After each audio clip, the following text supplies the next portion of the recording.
Aku maju, rakyatku sejahtera, dan teknologiku berkembang pesat. Sedangkan aku negara miskin, pendudukku kesulitan memenuhi kebutuhan dasar dan banyak faktor yang menghalangi kemajuan kami. Kenapa sih bisa begitu? Karena tahu nggak teman-teman, dari kedua negara tadi, apa sih yang membedakan? Jadi yang membedakan yaitu standar hidup mereka. Standar hidup adalah tingkat kesejahteraan penduduk di suatu negara. Hal ini dipengaruhi satu, pendapatan per kapita, dua, produk domestik bruto atau PDB, yang ketiga, pertumbuhan ekonomi, dan yang keempat, pendidikan, dan yang terakhir yang kelima yaitu kesehatan. Standar hidup ini nantinya akan ditentukan oleh produktivitas. Produktivitas adalah jumlah dan barang yang jasa yang dihasilkan satu orang tenaga kerja pada tingkat waktu tertentu. Produktivitas ini nantinya akan mempengaruhi pertumbuhan ekonomi di suatu negara. Jika suatu negara memiliki tingkat produktivitas yang tinggi, maka negara tersebut akan memiliki pertumbuhan ekonomi yang tinggi pula. Begitupun sebaliknya. Jadi apa sih yang mempengaruhi produktivitas itu? Jadi, produktivitas itu dipengaruhi oleh 4 faktor, yaitu Faktor pertama adalah modal fisik. Modal fisik yaitu peralatan dan struktur yang digunakan untuk memproduksi suatu barang dan jasa. Contohnya, ketika kita ingin memproduksi suatu barang dan jasa, maka kita membutuhkan suatu alat, pabrik, dan lain sebagainya. yang kedua, yaitu modal manusia atau human capital. Hal ini berkaitan dengan pengetahuan dan keterampilan yang dimiliki oleh seorang pekerja melalui pendidikan, pelatihan, dan juga pengalaman.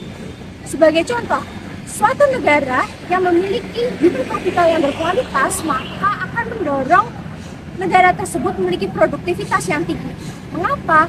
Karena human capital yang berkualitas akan dapat mempermudah suatu negara untuk memproduksi barang dan jasa dengan jumlah yang banyak. Faktor yang ketiga adalah faktor sumber daya alam. Sumber daya alam adalah sumber yang sudah disediakan oleh alam. Sumber ini dapat dimanfaatkan oleh suatu negara dalam memproduksi suatu barang dan jasa untuk memenuhi kebutuhan manusia. Contohnya, dari negara Timur Tengah, mereka mempunyai sumber daya alamnya. Dan sumber daya alam tersebut dapat dimanfaatkan dalam negara Timur Tengah tersebut untuk meningkatkan pertumbuhan ekonomi mereka. Faktor yang keempat yaitu penguasaan ilmu pengetahuan dan juga teknologi atau teknologi knowledge. Hal ini berkaitan dengan pemahaman cara-cara terbaik untuk memproduksi barang dan jasa secara efisien dan juga efektif. Sebagai contoh, jika seorang petani ingin menghasilkan hasil panen yang banyak dan juga berkualitas, maka seorang petani harus memiliki pengetahuan iptek. Hal ini berkaitan dengan teknologi-teknologi pertanian. Mengapa? Karena dengan menggunakan teknologi-teknologi pertanian ini akan membantu petani untuk memproduksi tanaman-tanaman pertanian mereka. Dan nantinya hasilnya dapat memiliki kualitas yang bagus dan juga memiliki harga yang tinggi. Padahal aku mempunyai sumber daya alam yang melimpah dan tenaga kerja yang banyak. Tapi kenapa ya aku tetap miskin? Ya, nggak tahu.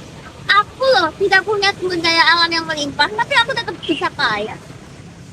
Memang, negara miskin mempunyai sumber daya alam yang melimpah dan ketenaga kerjaan yang banyak. Akan tetapi, negara tersebut belum mempunyai sumber daya manusia yang berkualitas untuk bisa mengolah dari sumber daya alam yang melimpah itu. Kemudian, teknologi yang digunakan di negara miskin tersebut belum menggunakan teknologi yang canggih, masih menggunakan teknologi yang sederhana dan tradisional.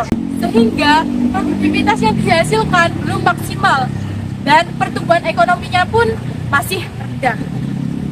Selanjutnya, memang negara kaya tadi memiliki sumber daya alam yang sedikit. Tapi di sisi lain, negara tadi memiliki human capital yang berkualitas dan juga teknologi yang canggih.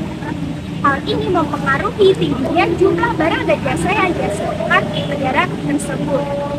Tingginya jumlah barang dan jasa yang dihasilkan ini menandakan bahwasanya negara ini memiliki produktivitas yang tinggi. Dengan produktivitas yang tinggi, maka akan mendorong pertumbuhan ekonomi serta rakyat akan berada di lingkaran kesejahteraan. Kebijakan apa sih yang dibuat pemerintah untuk meningkatkan kesejahteraan dan produktivitas? Berikut penjelasannya. Pertama, tabungan dan investasi. Kebijakan tabungan dan investasi bertujuan mendorong masyarakat dan perusahaan untuk menabung dan menginvestasikan sebagian pendapatannya. Tabungan dapat digunakan untuk investasi melalui berbagai sektor, seperti infrastruktur, teknologi, dan usaha produktif lainnya. Investasi ini akan meningkatkan produktivitas dan mendorong pertumbuhan. Selanjutnya, yang kedua, efek laba menurun dan efek tertinggal.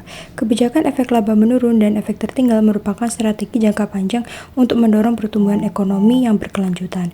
Efek laba menurun mengacu pada kebijakan yang bertujuan untuk mengurangi tingkat pengembalian investasi bagi perusahaan besar sehingga mendorong untuk investasi di sektor-sektor baru atau daerah yang kurang berkembang. Sementara efek tertinggal mengacu pada upaya pemerintah untuk meningkatkan produktivitas sektor-sektor yang tertinggal seperti pertanian dan industri kecil menengah.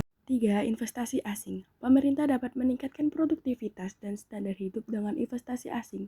Saat investasi asing naik, maka pendapatan suatu negara yang menerima investasi juga akan naik. Saat pendapatan naik, maka meningkatkan persediaan modal dan mengakibatkan meningkatnya produktivitas. Investasi asing juga dapat meningkatkan kualitas suatu negara, khususnya negara berkembang. Adanya investasi asing menjadi satu kesempatan bagi negara berkembang untuk mempelajari teknologi yang dikembangkan dan digunakan oleh negara kaya. 4. Pendidikan. Pendidikan merupakan investasi sumber daya manusia yang penting untuk keberhasilan ekonomi jangka panjang. Pendidikan menjadi fondasi bagi pembangunan sebuah negara. Dengan kualitas pendidikan yang baik, maka akan menciptakan sumber daya manusia yang unggul dan mampu bersaing di tingkat global. Tingkat pendidikan tinggi dapat meningkatkan pengetahuan dan kinerja tenaga kerja. Oleh karena itu, semakin tinggi kualitas pendidikan akan meningkatkan produktivitas suatu negara. Pemerintah wajib memfasilitasi agar menciptakan pendidikan yang tinggi dan berkualitas untuk masyarakat. Kesehatan dan nutrisi berperan penting dalam pertumbuhan ekonomi jangka panjang. Meskipun di negara maju jarang mengalami masalah gizi, di negara berkembang masih banyak menghadapi tantangan kesehatan yang menghambat produktivitas dan pertumbuhan ekonomi. Sehingga perlu kebijakan dari pemerintah untuk meningkatkan kesehatan dan nutrisi. Sebagai contoh di negara kita, ada Kartu Indonesia Sehat. Kepemilikan dan stabilitas politik. Cara lain yang dapat ditempuh dalam memandu perkembangan ekonomi adalah hak kepemilikan, sehingga pemerintah perlu melindungi hak milik. Kesejahteraan ekonomi juga bergantung pada kestabilan politik. Ketidakstabilan politik dapat meragukan kemampuan suatu negara dalam melindungi hak kepemilikan, sehingga mempengaruhi pertumbuhan ekonomi.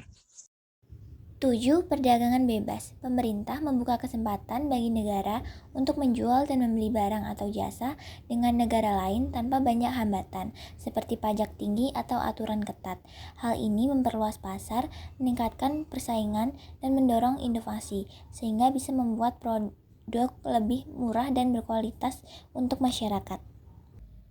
8. Penelitian dan pengembangan R&D. Pemerintah mendukung kegiatan penelitian untuk menciptakan teknologi atau ide baru. Contohnya, inovasi di bidang kesehatan atau pertanian dapat meningkatkan kualitas hidup masyarakat dan produktivitas ekonomi. Dengan adanya investasi R&D, suatu negara bisa menjadi lebih maju dan kompetitif. 9. Pertumbuhan populasi. Kebijakan ini fokus mengelola jumlah penduduk agar seimbang dengan sumber daya yang tersedia. Populasi yang tumbuh secara terkontrol memberikan tenaga kerja yang cukup untuk mendukung ekonomi. Namun, jika tidak dikelola dengan baik, bisa menyebabkan pengangguran atau tekanan pada sumber daya alam. Nah, jadi seperti itu. Kalian paham nggak? Oh, jadi begitu ya. Paham kok.